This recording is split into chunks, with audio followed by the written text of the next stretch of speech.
What's good, everyone, and welcome to our round 19 review, which saw us have a round score of 2,355.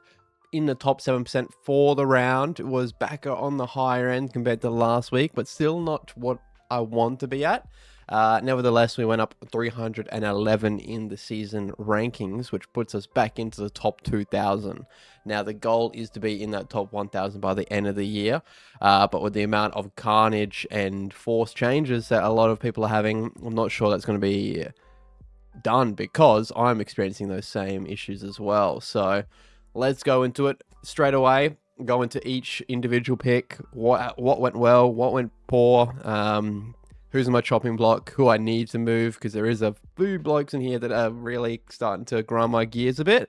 But some surprises that I'm really happy to have as well, which I'm about to go through. So I started off this round really poorly. I had Nas and I had Bradley Hill. Both had absolute crap games. Brad Hill just was nowhere near it compared to what he used to be. He got a little bit of attention put into him, but not as much as Nas got put into him. He was just, of course, I should have foresaw it. I did foresee it, but I still stuck the Vice on him for some stupid reason. So he had a Nas 57 as Vice, which I'm definitely not going to take. But I know a lot of people had to cop that 57 from Nas because who doesn't have him? A lot of people have him, and if you don't have him, you're probably going to get him because that bloke next to him, broken ankle, syndesmosis injury. He's not probably playing for the rest of the year, I wouldn't think. And if he is, it's going to be in finals, which are not going to count to our scores. So Max Holmes as a pick is gone, which is super unfortunate because he was going so well. Got injured, I think, late in the third quarter it was. Or early fourth, I'm not sure, but at 95, even with that injury, is like he was probably going to be the number one pick for defense for the rest of the year, and a 95 is good for what he experienced, but poor because of the fact that now we have to do another force change, which really changes up my week's plans and the whole entire year's plans. Because I'm just thinking, with 4 trades left, do I just have to leave a Hugo Holkahan in the flex spot for now and roll with it? Because I'm worried that with all these injuries, that something else is going to shake up our season a little bit. So 95 is good considering things for Holmes. Like Yash, not good. 67's absolutely crap. I don't know what happened.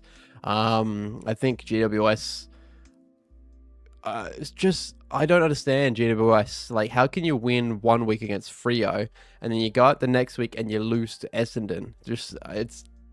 I don't understand. It's kind of like the take from the rich, give to the poor sort of team where they beat all the good sides and then play really crap against the poor sides. But 67 is just not good enough whatsoever.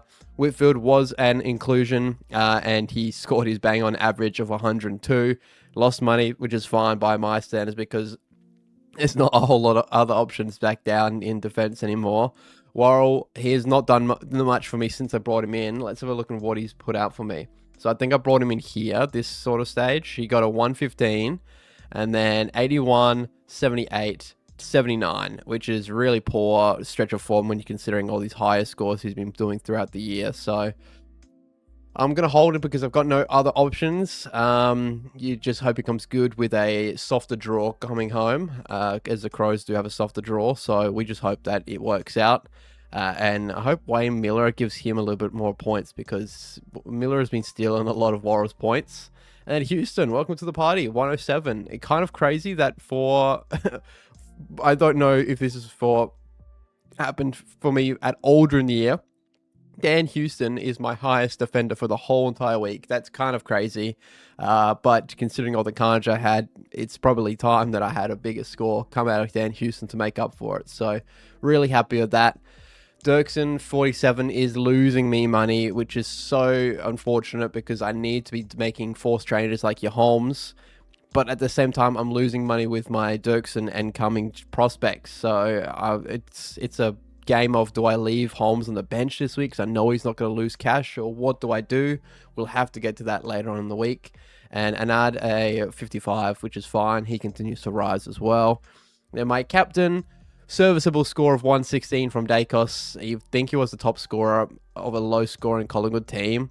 The points were shared without the whole team, so I'm happy with the 116, I guess.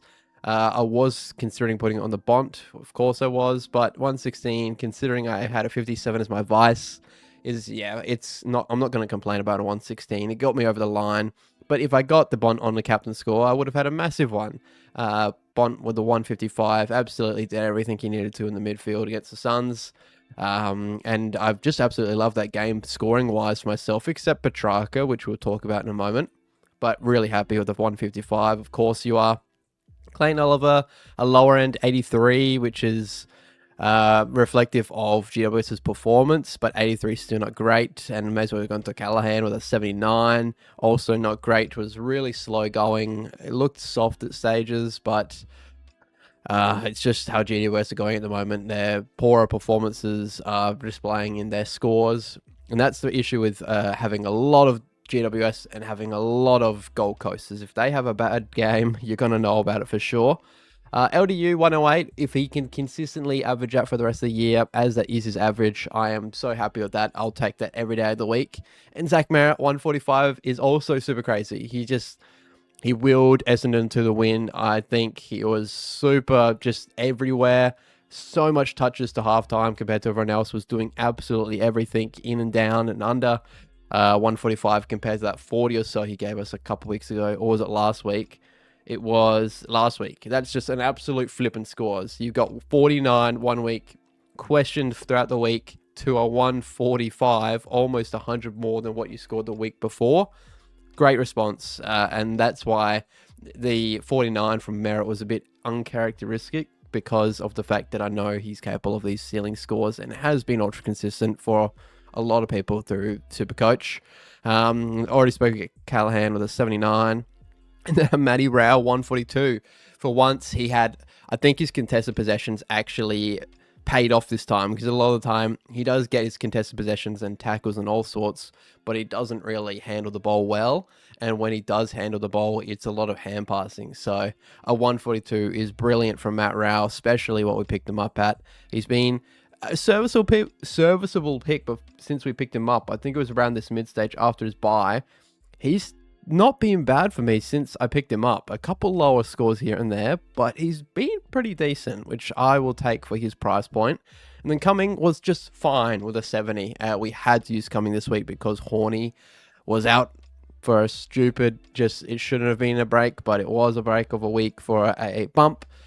He comes back straight into the side. Of course he does. So we'll swap him on straight away. What I was thinking is Tuke Miller would be on my chopping block if it was going to be anyone. So I put him to the middle there, so I can then swap him to the flex once I do eventually trade out Cumming and Dirksen for my final piece. We'll go to Miller then, because he's now in the midfield. 127 is also absolutely crazy. I think he was playing more of a midfield role this game, which I think just suits him so much better as a player. For most of this year, he's been playing a half-forward flank, but rotating in the midfield sort of situation, which I just don't think is his sort of player. I think the 127 is displayed in the positioning when he was in the midfield, filling some roles, which I think he should be. And Petrarca's definitely seen a decrease in his midfield roles with his scores as well. He's just had a real crap run of form. I think, I don't know what's going on with him. He's just playing a lot more forward as a kind of what the Miller was playing. I kind of feel like they swapped the roles recently, but we'll talk about him, even though there's not a lot to say further about him. Max Gawn, 74. That's kind of crazy for Max. That's like one of the lowest scores I've seen from Max in a long time. Yeah, his scoring is so high that a 74 looks like an absolute disaster, which is, it's not that bad, but it's definitely his loss for the year. But his opposition was tough this week as well, so I'm not going to say too much about it. And then Jackson against Sweet. Sweet actually held him pretty quiet. I think he didn't have as big of an impact on his game as he usually does. Just a 94, that's a fine score as well. It's not a disaster whatsoever, but a couple lower end scores from our rucks this week. Forwards, Sheasel, absolute monster. I think he is my... Gone still pipped him out he is the second highest averager for everyone, I think. Sheasel is. He's just massive scores in and out. He's going to be an absolute no-brainer first player in my team next year as well. He just has, yeah, he's got mitts that just boom magnets the ball to his hands. He's just that crazy. 133, brilliant. Captain will score each week. Horn Francis didn't play. Brad Heel already went into Brad Heel, 65, not good enough. I kind of got sucked into the pick. If you got sucked in, blame it on me all you like. You get 2 games of, he's got the role that Sinclair had. He's touching it so much. 159, 138, and then a 65. Put that on me.